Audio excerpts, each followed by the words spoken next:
नहीं तो ये चैट जीपीटी है क्या?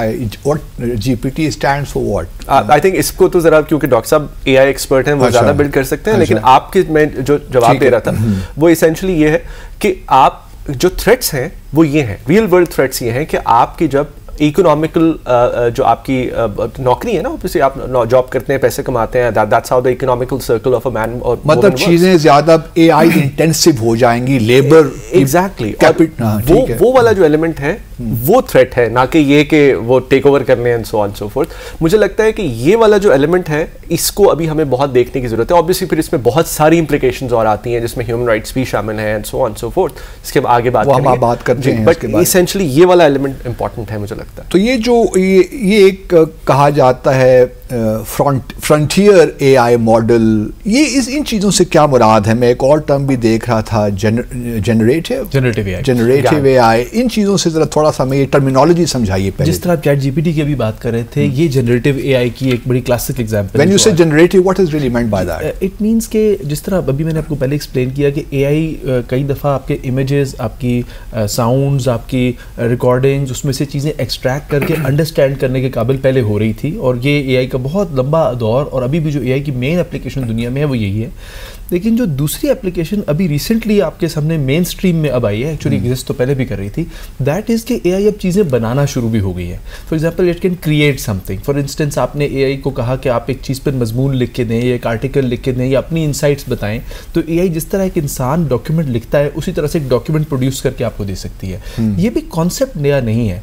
Actually for the first time जब ये कॉन्सेप्ट साउंड किया गया था, ये ट्यूरिंग टेस्ट का एक कॉन्सेप्ट है 1945 में, जो एलन ट्यूरिंग ब्रिटिश साइंटिस्ट थे, उन्होंने इंट्रोड्यूस करवाया था। It is as old as that. ये एआई के लिए काइंड ऑफ एक टेस्ट की फॉर्म में उन्होंने कहा था कि हम किसी सिस्टम को आर्टिफिशियली इंटेलिजेंट तब मानेंगे या उसको एआई तब कहा जाएगा, एक अच्छी एआई डेवलपमेंट तब गर्दाना जाएगा जब वो एक इतनी एक्यूरेट फॉर्म में, फॉर एग्जांपल अगर आप उससे बात कर रहे हैं, चैट कर रहे हैं और वो आपको जवाब दे रही है, तो उसमें वो इतनी एक्यूरेट फॉर्म में आपसे बात करे कि आप ये बता ना सकें कि दूसरी साइड पर कोई इंसान है या कोई मशीन है। उसमें क्या रिक्वायरमेंट है कि जो आप बातें करें उसमें वो बातें याद भी रखे, उससे वो कंक्लूजन्स भी ड्रॉ करे और इंटेलिजेंट क्वेश्चंस आपसे पूछे और एक कंप्लीट डिस्कशन आपके साथ कर सके। एक मॉडर्न डे जनरेटिव एआई का जो प्रैक्टिकल कॉन्सेप्ट होगा, उसमें एक ऐसा रोबोट होना चाहिए जो बिल्कुल लुक एंड फील में एक इंसान जैसा हो। जिस तरह सरोगेट्स, आपने हॉलीवुड की शायद मूवी देखी होगी, उसका कॉन्सेप्ट है। और इस किस्म के रियल रोबोट्स अगर आप जापान की ओसाका यूनिवर्सिटी की प्रोफेसर हिरोशी शिगुरो की लैब अगर आप उसमें देखें, या एमआईटी की सिंथिया ब्राजिल, वो भी इसमें अच्छा काम कर रही हैं, उनको देखें तो उनकी लैब में बिल्कुल ह्यूमन फॉर्म के, उनकी शक्ल के, और जिस तरह जापान की मैंने आपको एग्जाम्पल दी तो उस प्रोफेसर की बिल्कुल अपने चेहरे की शक्ल के रोबोट्स मौजूद हैं, जो जब वो खुद लैब में नहीं होते तो वो रोबोट के जरिए लैब का राउंड भी ले सकते हैं, स्टूडेंट्स इंटरैक्ट भी करते हैं, जिससे जो है ना कि उनकी जो पर्सनल फील है कि जैसे वो खुद मौजूद हैं। जब उनका चेहरा लोगों को नजर आता है तो हालांकि वो खुद वहाँ नहीं है, वो लेट से किसी और मुल्क में बैठे हैं, लेकिन जब उनका चेहरा लैब में देखते हैं तो वो इमीडिएटली रियलाइज करते हैं कि जैसे वो प्रोफेसर वहीं है। तो उससे स्टूडेंट्स की वर्क एथिक्स और उनकी जो परफॉर्मेंस है उसमें एक्चुअली फ़र्क पड़ता है। और ये साइकोलॉजिकल एनालिसिस बहुत सारे इसमें देखे गए हैं कि वो जो, और ये ह्यूमन की जो, फॉर एग्जाम्पल अब ये जो शोबा है ये रोबोटिक्स का शोबा कहलाएगा, लेकिन जो इसके पीछे जो है ना कि फॉर एग्जाम्पल उसकी मूवमेंट बिल्कुल नेचुरल अंदाज में हो। देखिए हाथ जो आर्म बनाना, मोटराइज करना, उसको कंट्रोल करना, ये तो एक रोबोटिक मशीन है। लेकिन रोबोटिक्स और एआई इसी तरह आपस में मिल जाती हैं कि रोबोटिक्स के लिए जो एआई है वो इस किस्म की है कि फॉर इंस्टेंस जब वो आर्म को मूव करे तो उसकी मूवमेंट इतनी नेचुरल हो जैसे एक इंसान की है। जी। तो ये अच्छा, इसमें हमारे लिए फ्यूचर में या अभी हाल में ये पॉसिबल है कि हम डिस्टिंक्शन कर सकें कि ये वही आर्टिफिशियल इंटेलिजेंस है और ये ह्यूमन बीइंग है?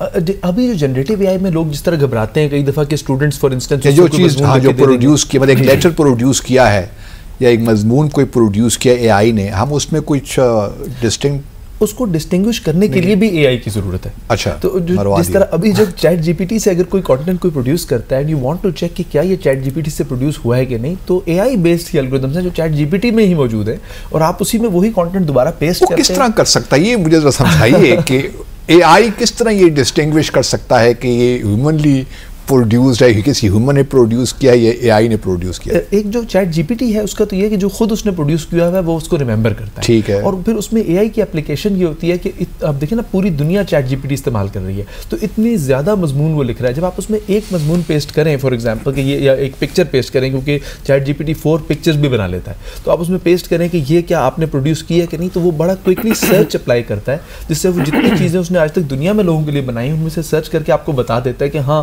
फलां वक्त में ये मैंने लिखा था, तो वो आपको प्रोड्यूस करके दे देता है। अच्छा, उसके लिए और भी एआई एप्लीकेशंस एग्जिस्ट करती हैं, जिसमें फॉर इंस्टेंस अगर आप चैट जीपीटी से कुछ प्रोड्यूस करते हैं तो आप उसको रिफ्रेज करवा सकते हैं। एक और एआई इंजन को दें, वो आपको उसको डिफरेंट अल्फाज में लिख के दे देगा, जिससे वो डिफरेंट हो जाएगा। तो इस तरह भी प्रोड्यूस लोग कर लेते हैं।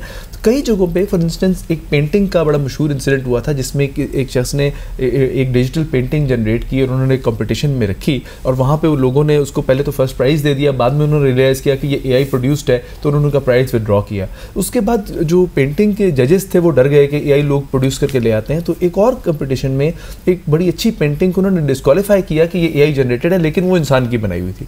तो इंसान मतलब सिर्फ अपनी बेयर आई से देख के, नेकेड आई से देख के नहीं बता सकता, इसके लिए आपको एल्गोरिथम इस्तेमाल करना पड़ता है। अच्छा, उसमें मैं आपको एक और एग्जांपल देता हूँ। डीप फेक्स का आपने नाम सुना होगा फॉर इंस्टेंस, कि जिस तरीके से फॉर इंस्टेंस अगर किसी शख्स के बारे में आपने उसका वीडियो बनाया कि जैसे वो कोई बात कह रहा है और असल में वो शख्स वो बात नहीं कह रहा, उसका लहजा, उसका बोलने का अंदाज, उसकी हर चीज़ आपने कॉपी करके उसमें चला दी।